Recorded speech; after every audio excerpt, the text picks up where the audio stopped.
नमस्कार. झटपट मराठी टिप्समध्ये आज आपण बघणार आहोत का काही गोष्टींची स्वच्छता कशी करायची ते बऱ्याच जणांना माहिती नसतं आणि तसे प्रश्न पण विचारले गेलेले आहेत. तर त्यासाठी आजचा व्हिडिओ आहे. तर बघूया कोणकोणत्या अशा गोष्टी आहेत का ज्या आपल्याला सहज साफ करता येत नाहीत पण त्या सोप्या असतात ॲक्च्युअली साफ करायला. तर त्याच्या व्हिडिओमध्ये बघायचं आहे. चला व्हिडिओला सुरुवात करूया. आपला एक आटा चक्कीवर व्हिडिओ झालाय, परंतु ती साफ कशी करायची ते बऱ्याच जणांनी मला विचारलं.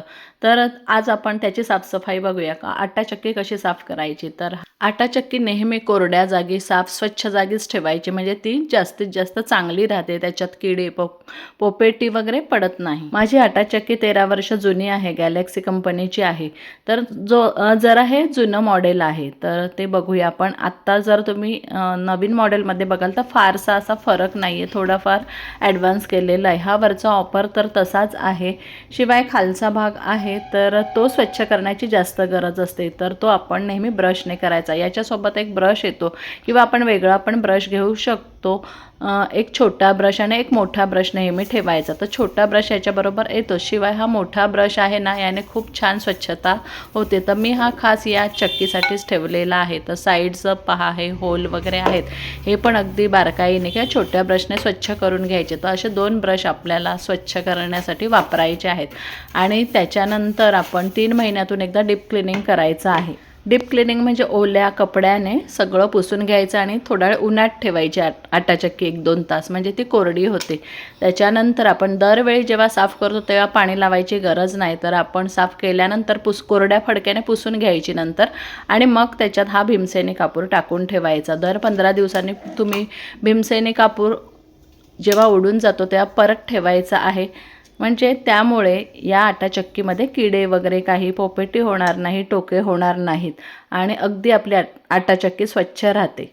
फक्त साफ करताना कंटाळा करायचा नाही आणि महिन्याभरातून एकदा लावली ना का सगळ्या प्रकारची आपली पीठं आहेत ती दळून घ्यायची आहेत. म्हणजे सारखी सारखी आटा चक्की काढायला नको, पण 15 दिवसाने कापूर मात्र ठेवत जा नक्की. सकाळ संध्याकाळ आपल्याला एकच काम जास्तीचं असतं, ते म्हणजे किचन क्लीन करणं. स्वयंपाक झाला का किचन क्लीन करणं फार वेळखाऊ काम आहे. तर त्याच्यासाठी पहा, हल्ली असे रियुजेबल किचन टॉवेल्स निघालेले आहेत. हे बांबूचे आहेत, बांबू फायबर्सपासून बनवलेले, त्याच्यामुळे इको फ्रेंडली आहेत, पर्यावरणासाठी घातक नाही आहेत. तर याने ना एवढं पटापट काम होतं. गॅसची शेगडी किंवा मग किचन ओटा, आपले जे कॅबिनेट्स असतात ते स्वच्छ करता येतात याने. याचा फायदा म्हणजे काय सांगू, पटकन पाणी शोषून घेतं हे, आणि अगदी धुतासुद्धा येतात. आपल्या साध्या कॉटनच्या कपड्यासारखं अगदी स्वच्छ करता येतं आणि रियुजेबल आहे. म्हणजे एकदा कागद वापरला का आपण फेकून देतो तसं नाही आहे. तर आपल्याला परत धुवून वाळवून तो वापरता येतो. शिवाय धुतल्यानंतर कडक होत नाही आणि पहा, पाणी पण सहज याच्यातलं निघून जातं अगदी दाबल्यावर. त्याच्यामुळे खूप असे कष्ट नाहीत आणि लगेच आपलं काम होऊन जातं. पहा, अगदी किचन लगेच चकाचक होऊन जातं. शिवाय याला असं म्हणजे वास येत नाही. स्वच्छ केला ना का अगदी पटकन स्वच्छ होऊन जातो, पिळता येतो, वजनाला हलका असतो आणि धुतल्यानंतर ना त्याला थोडेफार डाग असे राहतात. पण याचं काय सांगू, आपण अगदी 100 यूज करून मग हा फेकू शकतो आणि कुठेही हा वाळत घातला का छान वाळतो आणि असा मऊ राहतो, सॉफ्ट राहतो. परंतु काही जण याचा उपयोग भाज्यांसाठी करतात, तो करायचा नाही आहे आपल्याला. कारण याचे जे फायबर्स आहेत, त्याच्यातले जे तंतू असे केसांसारखे पहा दिसतात, इथे साईडला मी दाखवते. तर कुठल्या पण कंपनीचा घ्या, पण त्याला हे असे फायबर्स असतात, तंतू असतात. तर हे ना आपल्या पोटात जाण्याची शक्यता असते.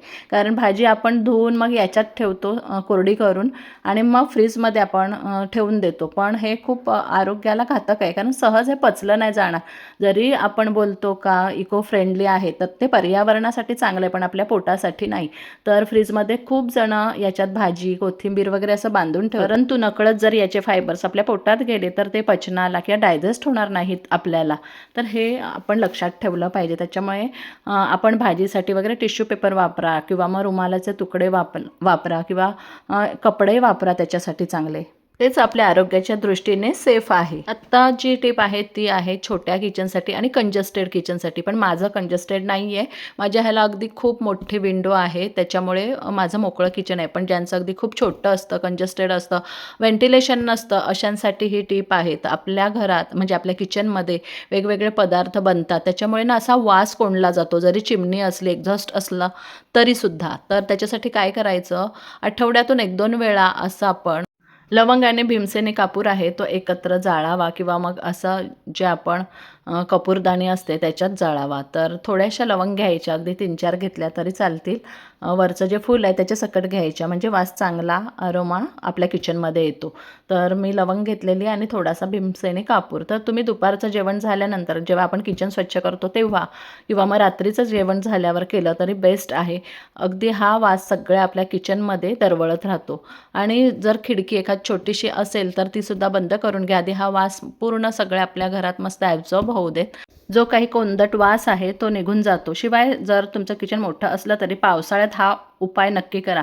माशा वगैरे येत नाही, कीटाणू कीटक काहीच येत नाही. अगदी खूप छान पॉझिटिव्हही वाटतं. किचनमध्ये वाससुद्धा छान पसरतो आणि किचनमध्ये हा याचा अरोमा अगदी सगळीकडे पसरलेला असतो. त्याच्यामुळे खूप स्वच्छसुद्धा वाटतं. अगदी निगेटिव्हिटी पण निघून जाते. किचन अगदी प्रफुल्लित होऊन जातं.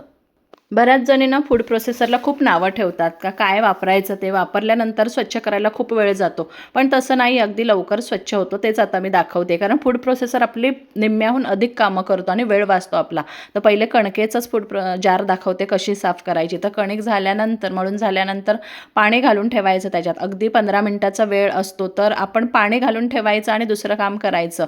त्याच्यानंतर मग 15 मिनिटानंतर आपण साफ करायला हे भांडं घ्यायचं. अगदी लगेच स्वच्छ होतं.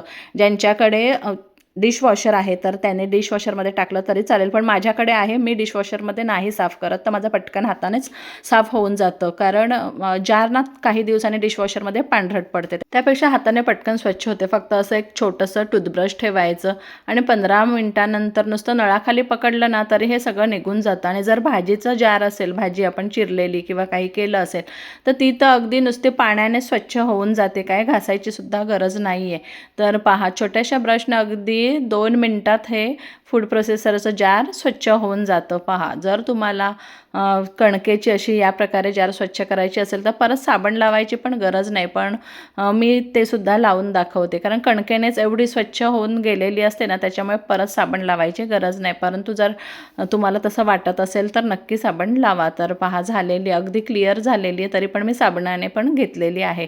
तर अगदी क्लीन होते आणि अशी थोड्या वेळ निथळत ठेवली का अगदी कोरडी होऊन जाते. उन्हाळ्यात तर अगदी लवकर कोरडी होऊन जाते. तर अशा प्रकारे ना डिशवॉशरची जार साफ करणं किंवा त्याचे ब्लेड साफ करणं अजिबात कठीण नाही आहे. पटकन होऊन जातात. पहा, आता थोड्या वेळ निथळत ठेवलं का झाली अगदी स्वच्छ वाळलेली आहे आणि क्लीन झालेली. कुठेच पीठ राहिलेलं नाही आहे का काहीच राहिलेलं नाही आहे. तर याच्यापुढे डिशवॉशरची जार या प्रकारे, ज्यांना माहिती नसेल त्यांनी या प्रकारे नक्की स्वच्छ करत जा.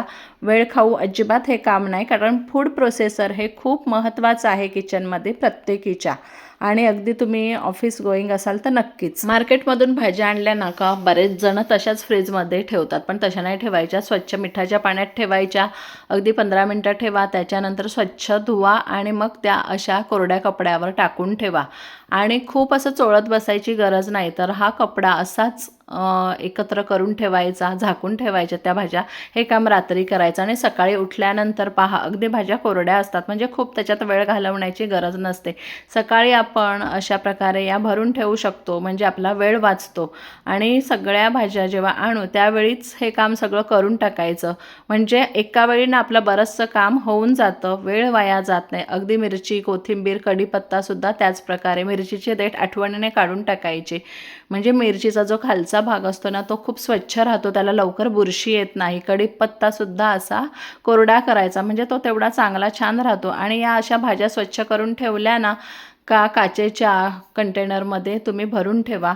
काचेच्या कंटेनरमध्ये ना जास्तीत जास्त भाज्या चांगल्या राहतात आणि एअरटाईट असेल तर अजून छान राहतात. काच हँडल करायला खूप कठीण वाटतं. पण एकदा का तुम्ही सुरुवात केली ना वापरायला तर काहीच कठीण नाही. शिवाय आपल्या आरोग्याच्या दृष्टीने पण हे खूप चांगलं आहे. प्लास्टिक वापरण्यापेक्षा नक्की तुम्ही काचेचे कंटेनर वापरा. खूप फायद्याचे आहेत आरोग्यासाठी, आपल्या कुटुंबाच्या आरोग्यासाठी. आणि फ्रीजमध्ये पण छान एअरटाईट राहतं. त्याच्यामुळे त्याला फ्रीजचा वास लागत नाही. आरोग्यासाठी ते खूप चांगलं असतं. तर अशा प्रकारे आणि भाज्या साफ करून ठेवल्या ना का वेळेला पटकन आपल्या चिरल्या का झालं. भाज्या फक्त चिरून नाही ठेवायच्या. तर त्या अशा प्रकारे साफ करून ठेवल्या काय त्यावेळी चिरता येतात.